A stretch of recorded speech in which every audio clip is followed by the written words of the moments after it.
Recently, I was in New Zealand asking the real tough questions. Like, where did the Earth come from? Like, what was it before it was the Earth? Like, how did it get here?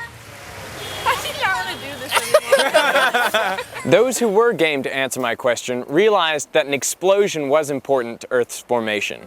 I suppose it was created from space. I don't know. Things that explode in space. And I suppose just heaps of gas built up, bang, got a planet. Same with the sun and everything else. So you're saying it came out of some sort of I'd explosion? say it would have been gas, yeah. Would have been an explosion. And then after that, there was just a planet there? Or?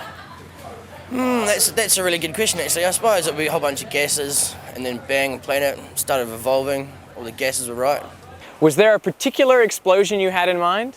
Perhaps one you learned about from a popular American sitcom? From the Big Bang, maybe? Yeah. The Big Bang. The Big Bang Theory or something like that. There was a bunch of dust that was formed during the Big Bang.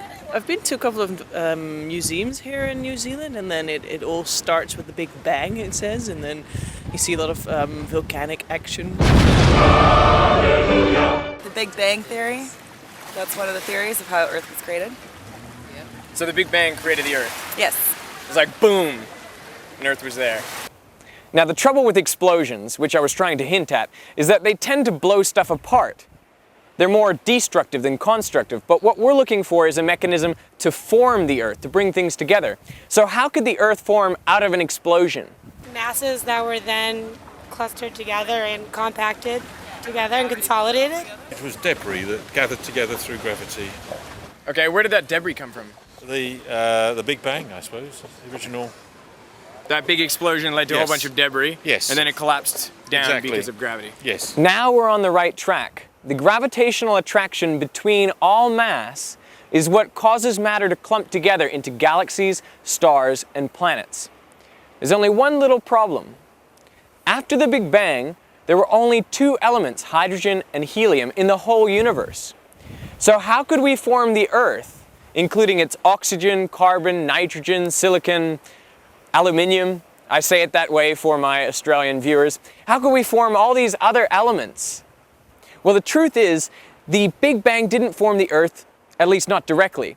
The Big Bang formed galaxies of stars. Let's focus in on one of these stars in particular, one whose contents will go on to form the Earth.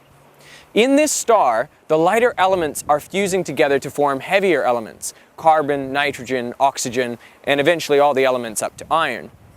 Now, when this star runs out of nuclei to fuse, it explodes. And out of that debris could form either directly our solar system or another star which then explodes and forms our solar system. So you could say the sun is a second or third generation star. And you might say, well, that would have taken a very long time to occur. And it's true.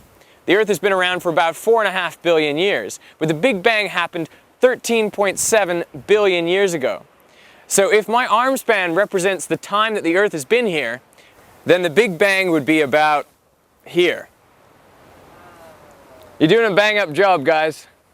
So when people tell you that we're all made of stardust, they're not trying to be metaphorical or poetic necessarily. They're being literal. The iron in your blood was actually formed in the core of a star at millions of degrees.